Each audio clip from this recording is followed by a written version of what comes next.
فَاسْكُرُونِی تو مجھے یاد کرو، اذکرکم، اذکرو پھر اذکرا یذکرو اذکرو تو میں ذکر کروں گا، میں یاد کروں گا کم تم سب کو، یعنی تم مجھے یاد کرو، اللہ کہتے ہیں میں تمہیں یاد کروں گا، تم لوگوں میں مجھے یاد کرو گے، میں عرش والوں میں تمہیں یاد کروں گا۔ وَاشْکُرُوا لِی، واو کا مطلب ہو اشکر،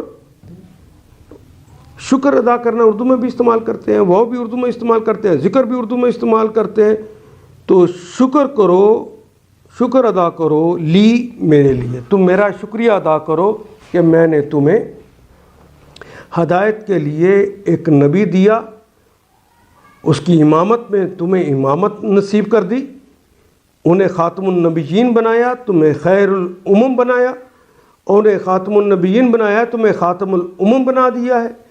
اب انبیاء والا کام تمہارے ذمہ سونپ دیا ہے، اتنا بڑا کام تمہیں دیا ہے، اتنی بڑا منصب تمہیں دے دیا ہے، تم میرا شکریہ ادا کرو۔ ولا تکفرون، اور کفر کرنے والے نہ بنو، واو کا مطلب اور لا کا مطلب نہیں، تکفرون تم انکار کرنے والے نہ بنو، تے تم کے لیے واؤن جمع کی علامت، یہ بھی ہماری زبان میں استعمال ہونے والا کلمہ ہے۔ تم مجھے یاد کرو، فذکرونی تم مجھے یاد کرو، میں تمہیں یاد رکھوں گا، اور میرا شکر ادا کرو، کفران نعمت نہ کرو، اتنی بڑی تمہیں نعمتیں دی ہیں ان کا انکار مت کرو۔ ہاں جب اس رستے پہ چلو گے تو مشکلات تو آئیں گی،